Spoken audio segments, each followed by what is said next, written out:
আলহামদুলিল্লাহ, ঐতিহ্যবাহী তানজিমুল কুরআন ক্যাডেট মাদ্রাসা প্রত্যেক বছর এবং প্রত্যেকটি বাচ্চাকে কুরআনুল কারীমের সবক হিফজ দেওয়ার সময় অভিভাবকদেরকে সমবেত করে, বিভিন্ন আলেমদেরকে সমবেত করে যে প্রদর্শনী করে, আজকে আমাদের 2024 সালের ডিসেম্বর মাসের কার্যক্রমের একটি পার্ট। সম্মানিত উপস্থিতি, আপনাদের সামনে আপনাদের সন্তানেরা কত চমৎকার করে কুরআনুল কারীমের তেলাওয়াত করলো, কুরআনুল কারীমের সুরলিত কণ্ঠে কত চমৎকার করে শোনালো। আলহামদুলিল্লাহ, আমি আপনাদের কাছে সর্বশেষ একটি নসিহত করে শেষ করব।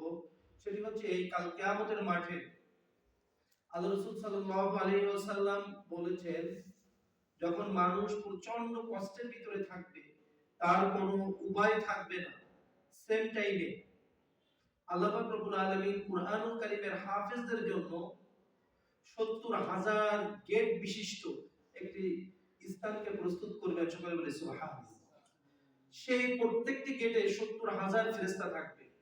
প্রত্যেকটি ফেরেশতার হাতে উপহার উপঢৌকন থাকবে আপনার বাচ্চার জন্য এবং তার মা এবং বাবার জন্য। এক একটা গেট যখন ক্রস করবে, আমরা কিন্তু যেতে চাব না। ওয়াসিকাল্লাযীনা তাকাউ রাব্বাহুম ইলাল জান্নাতি যুমারা, টেনে হিচড়ে আরেকটি গেটে নিয়ে যাওয়া হবে। দেখা হবে তার চেয়ে আরো অনেক সূচক কারুকার্য বিশিষ্ট হয়েছে। সর্বশেষ যে গেটটি থাকবে, ওই গেটে 4,90,00,000 ফেরেশতা থাকবে। সকলে বলি সুবহানাল্লাহ।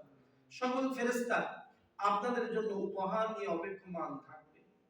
সম্মানিত উপস্থিতি, এমন একটি স্থানে আমাদের সকলের বসবাস হবে, যেখানে আলহামদুলিল্লাহ অসংখ্য নবিয়্যিন ওয়া সিদ্দীকিন ওয়া শুহাদা ওয়া সালিহিন ওয়া আহসানা উলাইকা হুম রাফিকা। আল্লাহ কোরআন কারীমের ভিতরে বলে দিয়েছেন, এমন একটা মঞ্চ করা হবে, সেই মঞ্চের প্রথম শ্রেণীতে থাকবে নবিয়্যিনরা, দ্বিতীয় নাম্বার হবে সিদ্দীকিনরা, সেই সত্যবাদী হবে আপনার সন্তান।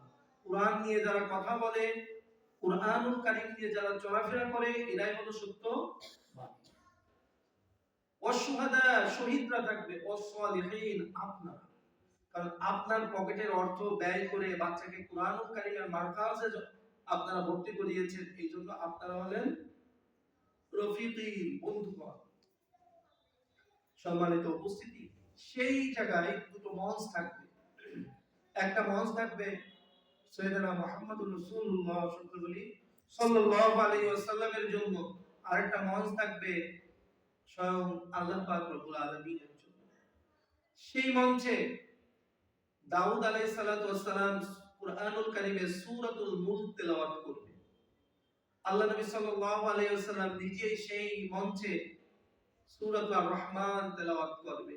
সর্বশেষ সেই মঞ্চে আমার রব রব্বি কারীম সূরাতুল ইয়াসিন তেলাওয়াত করবে। আলহামদুলিল্লাহ। সম্মানিত উপস্থিতি, আমরা সকলে মনের অজান্তে, মনের কোটায় ঠাঁই দিয়েছি যে আমরা আল্লাহকে দিদার করতে চাই।